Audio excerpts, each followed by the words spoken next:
The Gilas Pilipinas men's and women's 3x3 teams are in good shape as they did a clean sweep on the second day of the 2019 FIBA 3x3 Asia Cup in Changsha, China. Carlo Pamintuan has the details. It's a clean sweep for the Gilas Pilipinas men's and women's 3x3 teams on the second day of competitions in year 2019 FIBA 3x3 Asia Cup here in Changsha, China. After falling short in their first two games, the Gilas Pilipinas men's 3x3 team went undefeated in the second day of competition.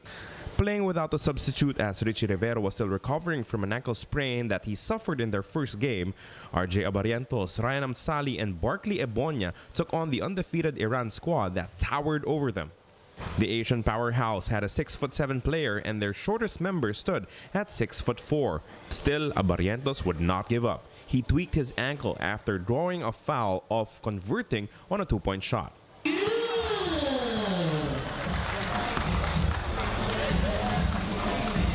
He'd get another three-point play a few possessions later to get the team to 19 points.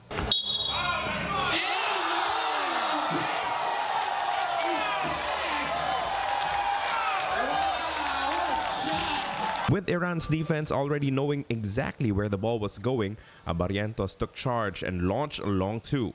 The ball was still bouncing around the rim, but Abarientos turned his back as he knew the shot was good.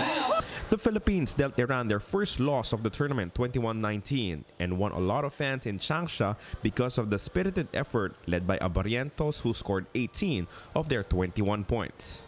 Para sa mga batang ito, sakripisyo, oras, saka yung samahan, I think ito na yung resulta ng sakripisyo nila ng higit sa buwan. So, lahat ito para sa kanila, lahat ito para kay Richie, at lahat ito para sa mga kababayan nating mga sa Manila, naniwala sa kanilang kakayahan at yung sakripisyo talaga. Walang iba kundi sila lang talagang trumabaho para makalusot laban sa number 1 team ngayon sa bracket natin. Brimming with confidence after taking down a highly favored opponent, Gilas followed up with another victory as Abarientos once again shot well from the outside.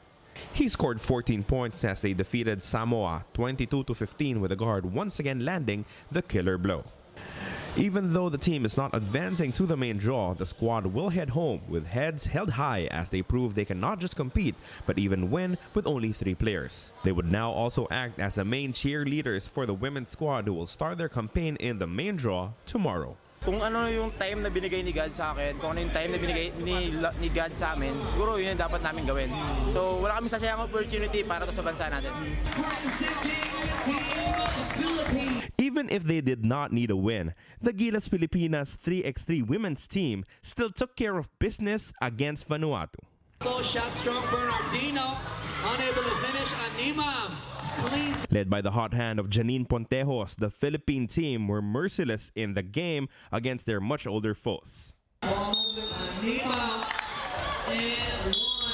Pontejos finished with 11 points in the contest, including the game winner, which abruptly ended the contest with still 3 minutes remaining on the clock.